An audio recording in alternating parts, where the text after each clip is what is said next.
Hello, I am Brittany Handura, real estate agent, coach, and investor. And what is going on with this crazy housing market? We're going to break it down and talk all about it today. So buckle up.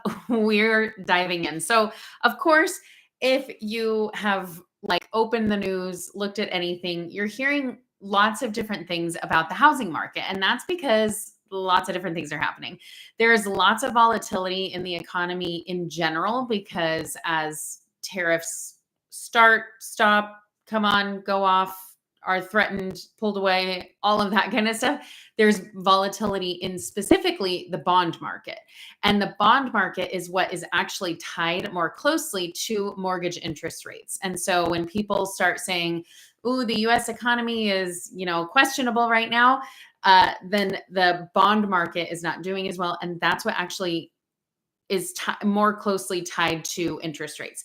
What also is tied to mortgage interest rates. Also, the federal interest rates have remained where they have been for a while, and there's talk that they're going to be lowered. So as there's talk about it being lowered, that is actually making the mortgage interest rates, start to come down a little bit. And once we actually get that determination that yes, they will go lower, that's definitely going to make the interest rates come down.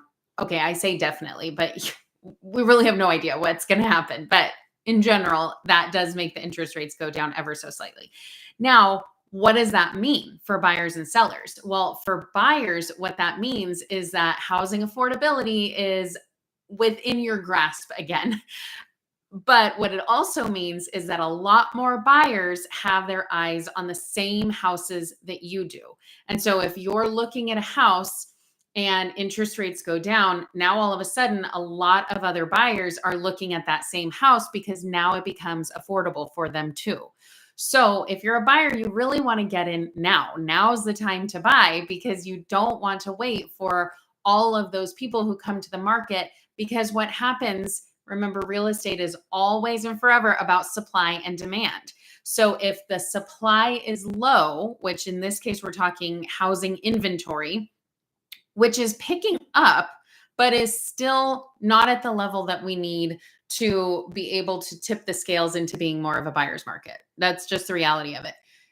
If demand is high, so supply is kind of low, demand is high, then that means prices go up. What we've been seeing is that supply is going up and demand is coming down, but the demand is still higher than the supply is what we're seeing, which is why prices are dropping slightly. But what we're not seeing is a crash. We're not seeing that. And what we're not seeing is houses dropping, the prices dropping drastically. What we have seen in the past is that the houses are overpriced, because what agents are doing is they're going in and saying, hey, we're on an upward trajectory. So we can say that if the last house to sell in this area was 900,000, we can list it at 950. That's not the case right now. Right now, if the last house to sell was at 900, we need to list it at 850. And hopefully what's going to happen is you get that bidding war, you get lots of eyeballs on it, and that will drive the prices up. But when we're talking about supply and demand, we still have more buyers who are interested in the supply because it's still not enough, especially in my area, Southern California. It's still not enough to flip the tide. Now, when we're talking about what's to come, and if we're saying, based on what we just said, was the assumption is that interest rates drop probably by 0.25%. If mortgage interest rates drop, then that supply is probably going to stay the same, which, remember, is slightly elevated from before, but the demand is going to go up. So now we were, remember, like this, now we're going to go like this. So it's still going to be that seller's market. It's still going to be where the sellers are in control, because now there are more buyers for every house. This is all yet to be seen. We don't know 100% what's going to come. And so let's dive in and talk about what some of the experts are saying. And then I'm going to give you my take, because You know what? Nobody asked. So I'm going to let you know what I think. So let me share my screen and I'm going to show you the newsletter that I get each week. It's called the Playbook. It's actually more toward investors, but there's a lot of good, just basically info in here too. So we have here mortgage rates are at 6.58%. Median list price is 439, 450. And as of course, as you know, for mine, this is double this. Number of listings, 22% higher, but time on the market is also up. Now, time on the market being, I'm sure we'll talk about this in a second, but the fact that the time on the market is increasing still, that tells me that that's just not, it's being priced too high, basically. That's what it is. Now, the reality of that is that if it's priced lower, it's going to go faster. And a great example is I have a listing coming up in an area where the houses in the last 6 months have all had an average days on market of 23 days. And the reason it's even that high is because there was one house that was overpriced and it sat for 82 days. Everything else was between 6 days and 21 days. But of course, it drove the average up. So to see that the average is still trending up, those days on market still trending up, that tells me that the sellers are not understanding that the price needs to be lower to be able to get that higher price. I just talked with a seller yesterday who was saying, this house is valued at X. I don't want to price it lower than that because I want to get that amount of money. And I was saying, you're not going to get that amount of money if you price it right there. Spoiler alert, we had it priced basically where she wanted it. And I was saying, you're not going to get that much money from it. The buyers are already telling you they don't want to pay that. And so what we need to do is bring it down, get more buyers' eyeballs on it so that hopefully we can get somebody who's going to offer whatever it is plus then some. So the strategy is always going to be price it low. And until sellers can understand that, you're still going to have all of these days on market that are still trending up. All right, so let's read this. Mortgage rates fell to their lowest level since October. Yay. Coming in at 6.58% this week for a 30-year fixed rate home loan, according to Freddie Mac. At this time last year, rates were at 6.49%. So rates were a little bit lower at this time last year, but they've been higher. In January, we were at 7%. So the fact that it's down to now 6.5%, that is great. And remember, these are averages because depending on the type of property you're purchasing, depending on the type of loan that you're getting, depending on your credit score, depending on all kinds of things, the interest rate is going to be different. So the average interest rate right now is right about 6.5%. So this is good. It's going down. It's trending down. That's what we want to see. And as long as it continues doing that, and with the Fed potentially lowering interest rates, it potentially could continue going down. But then that brings about other issues. So you want to be working with a great person who understands all this. If you don't have an agent, reach out to me. I have agents all across the country and I'd love to share them with you.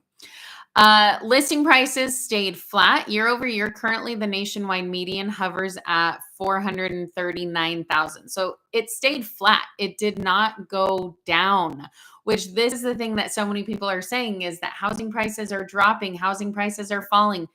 The reality is that they're staying flat. The ones that you're seeing having big price reductions is because they're priced too high to begin with, and they need to come down. So remember what I said, if something was priced at 900,000, you can't price that same thing at 950. If the last thing that sold was 900,000, you probably need to price it around 875. I mean, I'm just throwing numbers out there, but that's the idea, is that you're not trying to get these record-breaking numbers unless you want it to sit on the market for a long time. And usually if it sits on the market for a long time, depending on your area, depending on different things, but usually the way it goes is if it sits on the market for a long time, people are saying, what's wrong with this house? So something to think about. The number of homes for sale soared by 22.1% year over year, making 92 straight weeks of upward movement and the highest level since 2019. So this is exactly what we just said, is that supply and demand. Supply is going up, but demand is not really dropping to the point where it flips it to be a buyer's market. So right now it's still a seller's market, not as strong of a seller's market. It's definitely, this is the time for buyers to get in and get sellers to pay for their closing costs, sellers to pay for rate buy downs, sellers to pay for repairs and all of that kind of stuff. So this is a great time for buyers to get a good deal. And I highly recommend buyers, if you're going to buy now is the time. If you're going to buy in the next 6 months, now's the time. Now, on the flip side of that, for sellers, we're seeing more and more homes come on the market. So a lot of people are saying, okay, now is the time to buy. Now is when I'm going to jump in and actually sell my home. But what we're still seeing are the people who are selling are people who have to sell. If they're just throwing their house out there and saying, we'll see what happens, a lot of times those end up canceling because the buyers are trying to get a deal right now, because in a lot of cases, they are in the position to get a deal. And the sellers are saying, I don't want to do that. And so now they're saying, okay, well, we're not going to offer this deal. They're asking for too much and they don't really have to sell. So they end up canceling. If that's the case, they were not a seller to begin with. They were just testing out the market, seeing how it goes, because basically they've seen it going up and up and up for the last however many years. Now they're wanting to jump in. But now is not the time to test things out like that. Now is the time to price it right, price it aggressively, which is pricing it low. And then you can actually go, hopefully get a bidding war going and sell it at the price that you really wanted it to. All right, listings lingered 6 days longer this week than this week last year, giving buyers about 58 days to shop around. Now, 58 days, I think that was the same. That's been about the same as the last month. So, like I said, that average is increasing, but it's not increasing abruptly. Like, that number sounds like a lot, but that's compared to last year when things were flying off the market. If we're comparing it to this time last month, it's probably going down. The days on market are going down. But because we're comparing it to last year, last year it was still craziness. And so things were still flying off the market. What we need to do to get things to sell fast, if you're a seller who needs to sell fast, what you need to do is you need to list it aggressively. You need to price it aggressively. You need to price it lower than the market, because that's what's going to sell it fast. Because like I said, in this neighborhood that I have a listing coming up in, everything sold within 21 days in the last 3 months, except for one house, which drove that average up. And that house sat on the market for 82 days because it was priced too high. But everything else, because it was priced right, everything was priced low, and it sold for about 50,000, maybe more than what it was priced at. And so if that's the case and that's going fast, that should show you that's what the market wants right now. They want to get in. They want to see that lower price, get a bunch of buyers in so that they can start bidding it up. The bidding wars are still happening. You just have to find the right type of house. You have to find that right seller who's willing to price it aggressively. So keep that in mind. You want to price it aggressively because that's what's going to move the needle. All right. I survived living in I did a live-in flip. It actually wasn't so bad, but it is not for the faint of heart. I will say that. All right. So let's read this. Is a Fed rate cut finally in the cards? After this week's Consumer Price Index report came in mild with a 2.7% annual rise in prices, most signs point to Federal Reserve Chair Jerome Powell announcing a rate cut at the central bank's next meeting in September. CME's FedWatch tool currently put odds of a rate cut at over 96%. This should help nudge mortgage rates lower and potentially sparks the sluggish housing market. This is good news. But again, it depends on where you sit. If you're a buyer, this news is good for you because it means that you could lock in a mortgage rate that's a little bit lower, an interest rate that's a little bit lower. But if you wait, there's also going to be a ton of other buyers trying to lock in that same low mortgage rate. Excuse me. So you need to get in now. If I was a buyer right now, I would be saying, ooh, a lower interest rate, that's enticing, but no, I'd rather get in right now because right now is when I could potentially negotiate a rate buy down and get maybe even a lower interest rate than what's to come. And I won't have to be in the mix with all these other buyers. I'm the only one.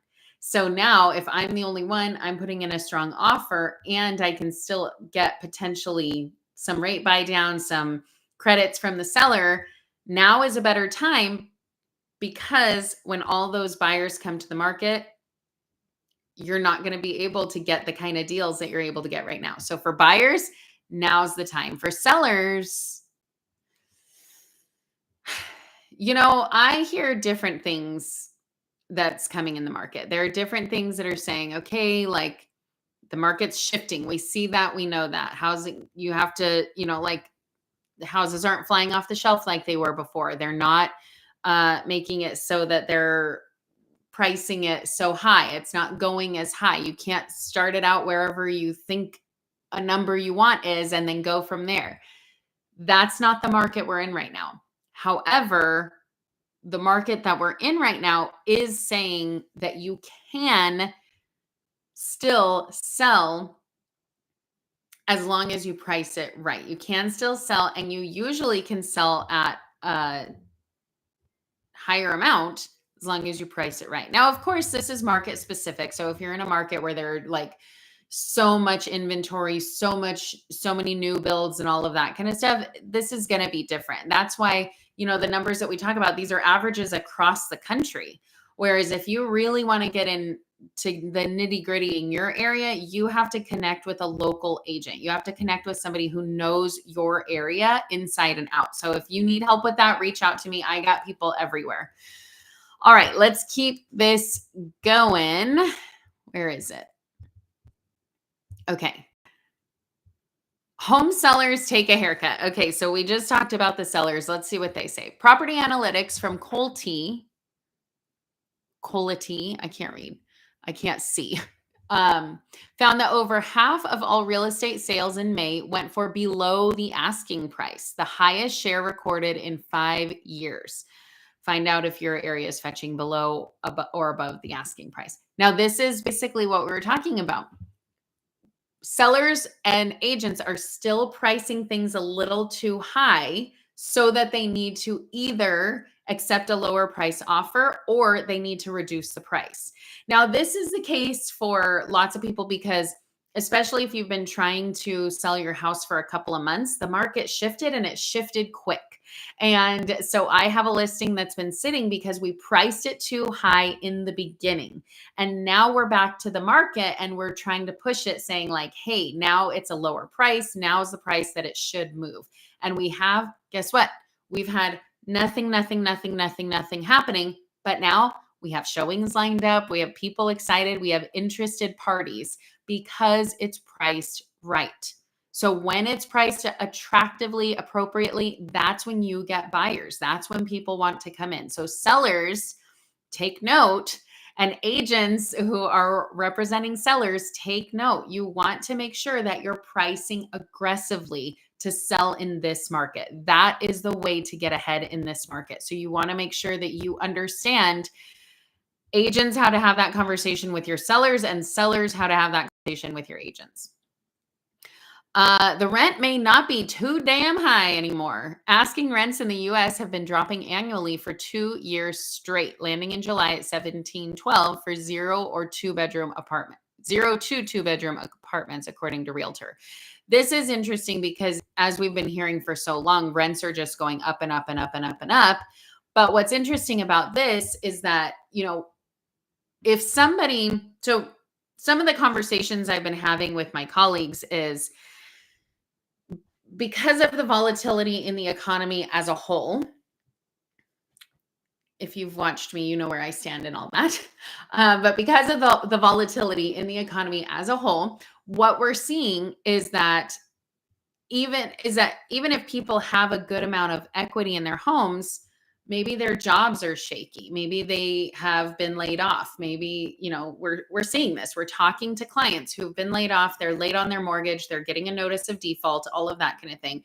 And so when that's the case, we are no longer talking to somebody who's just like thinking about selling. This is a situation where they have to sell. However, the problem lies with where are they going to go? Because for somebody who has a decent amount of equity in their home, they can't just sell and then rent something out for cheaper.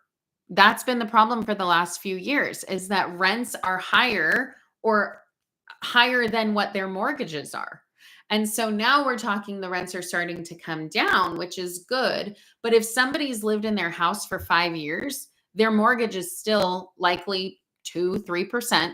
And it's still probably much lower than what the average going rents are.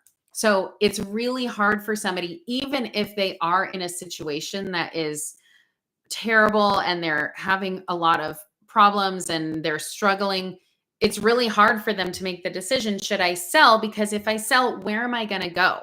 Now, what a lot of people are doing, and we've seen this, is a lot of people are moving out of state, moving to more affordable places, affordable areas. But if they're trying to stay local, if they're trying to get a new job, whatever it is, that's when they come into this issue where their mortgage is $1,900, but their rent is going to be $3,000 or more.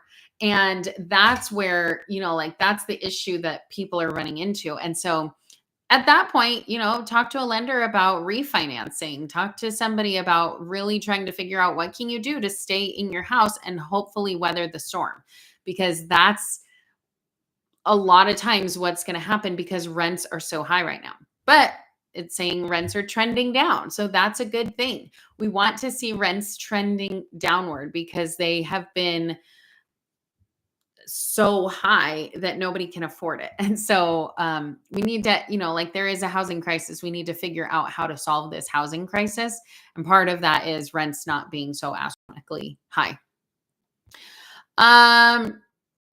Talking about mansions, we don't really care about that. Should your 401k include real estate? President Trump signed an executive order to allow retirement plans easier access to alternative assets such as private equity, crypto, and real estate. So this is something that if you want me to dive deeper into this, let me know and I will. But as far as it stands right now, your 401k is invested in pretty boring assets, but they're safe, quote unquote. Every investment is a risk by definition, but basically what they're trying to do is they're trying to say, hey, you should be able to invest in riskier assets such as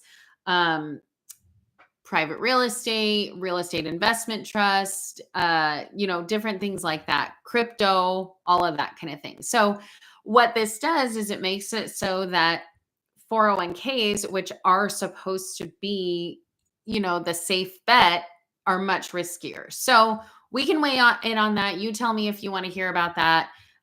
If you do, we'll dig into it more. But right now, that is the case. Basically, it's up for debate. They're still talking about it with this administration. Who knows what's going to happen?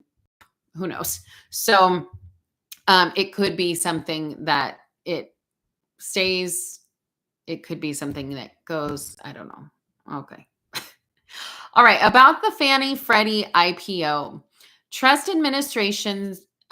the Trump administration's recently proposed, let me start over. The Trump administration's recently proposed plans to sell the federal government's stake in mortgage giants Fannie Mae and Freddie Mac in November has everyone buzzing over what it could mean for the housing market. Some mean this could make mortgages more expensive by $1,800 to $2,800 per year. So, this is something that is definitely something to consider, to know. Again, who knows what really is going to happen with this, but basically this is saying like, just like everything that is privatized, they're going to try and turn a profit. They're going to try and make a profit. I mean, you know, obviously they have to make some sort of profit for it to be what they want to do, for people to want to invest in it, all that kind of stuff. But when you're specifically just your only goal is to make a profit, and now you have all of these investors who are pushing you to make profits and all that kind of stuff, that's where lines get blurred. That's where things happen that are just, like, I don't know. Everybody has their ideas and opinions on this, but this is something that could, I mean, basically, what are the pros and cons? Like, I don't know. We can dig into that later. But for them IPOing, I just feel like, is that the best? I don't know. I don't know. I think anytime you privatize something, it's going to make it more expensive. And they're already saying that's basically what it will do. So, you know what? We'll just wait and see what happens. But I think that when you take these big corporations that have been funded by the government and been helped with federally and federal funds and all of that, and take that away to say it should be privatized, at that point, we get into murky waters. So I don't know. We'll see. We'll see what happens there. All right. Well, that is all I have for you today. What we know is the housing market there's not a crash coming. We don't see, well, I say there's not a crash coming because we don't see the indicators in the types of that are the same as the types of crashes that we've seen before. But whatever you want to say, we are starting to see that some lenders are starting to do these no income requirement loans and things like that. And that sounds a lot like 2008, 9, 10, when we had something called the housing market crash. Do we want to see that? Absolutely not. One of the reasons why there are not indicators of a crash coming in the housing market specifically is because the people who have mortgages right now, number one, have a lot of equity in them statistically. They have a lot of equity. And number two, they were good borrowers to begin with. So they were giving out good loans. What was happening back in 2008 is they were giving out these loans to anybody who could fog a mirror. They were giving these loans out to people who didn't need to qualify with their income. They just stated how much money they made. And it's, I could say, oh, I make $700,000 a year. And they're like, oh, great. Then you qualify for a loan up to this much. When the reality is they didn't make that much. And a lot of times what it is it's like a self-employed person who on their taxes, it's saying that they make much less than they actually bring in. So when they go to get a loan, they're saying, oh, no, I make that higher amount.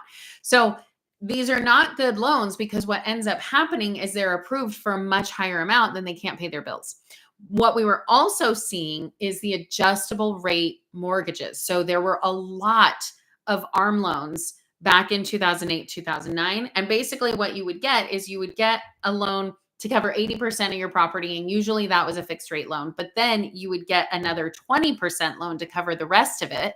So you were out of pocket basically $0, and the bank was on the hook for all of this. And so they would give you these adjustable rate mortgages. And with the adjustable rate mortgages, they usually started out a little bit lower and then they would go higher. And at the end of the term, which was a short term, it wasn't 30 years. It wasn't even 15 years. It was usually much shorter, like 5 years. At the end of the term, there was a balloon payment. So we're talking, I mean, it was 20 years, 15 years ago. So almost 20 years ago. So at that time, housing prices were lower. But if you had a $500,000 home and you took 80%, that's 400,000. Okay. I might be doing my math wrong, but you are understanding the idea. You had 400,000, but then you had $100,000 on an adjustable rate loan with a balloon payment at the end. If you're not able to pay that $100,000 right now, you think you're going to be able to pay that in 5 years? Probably not. And that's what we saw, that people were not able to pay it. And so then we had this huge crisis because what ended up happening was that all these loans came due around the same time. Nobody was able to pay it. They defaulted on their loans. Now there are tons of houses going into foreclosure. And because there's so much inventory on the market, the housing prices drop. And so all of these assets and investments that the banks now technically own are underwater. They can't get what they owe off of it. So now all the banks are collapsing. That's what happened in 2008, 2009. That is not what's happening today. What's happening today is that the supply and demand has been so out of whack for so long. It's been such low supply and such high demand for so long that the housing prices have just been going up and up and up. Now, we might be at a time where we're seeing, okay, this is the top and it's not going to go up any higher right now, but is it going to crash? We have no indicator of that. We have no indicator saying it's going to crash right now. What we see is that maybe it'll start tapering off. Maybe it'll, remain steady. Maybe it'll go down a little bit. This is why I say, if you're going to buy a home, you need to make sure you are able to withstand 3 to 5 years with your current loan, in your current situation, with your current monthly payments. Because if you can survive 3 to 5 years, even if there's a crash or something like that, most always in 3 to 5 years, it'll correct itself. So what we're seeing is there's a little bit of a market correction because things have been going so high, so fast for so long. And now we're having a little bit of a correction. So if now is the time for you to buy, just know if you are able to be in for 3 to 5 years, you should be fine. But if you're not able to be in for 3 to 5 years, maybe now is not the time to buy. If you're saying, I'm going to buy a house and I'm going to move out in a year and hopefully get a bunch of equity, that's risky. What's interesting about that, though, is I am seeing that there are a lot of investors who are still doing flips right now. Obviously, they need to get the home at a super bargain. But right now, to me, this is a risky time to do a flip because you can buy a house for $1 million, put $100,000 into it. And when you go to sell it in 6 months, it could still be worth $1 million. So this is a risky time to be flipping and being in that kind of business. But I still see, I still have investors who are wanting to buy flips, who are wanting to do all that. So to each his own.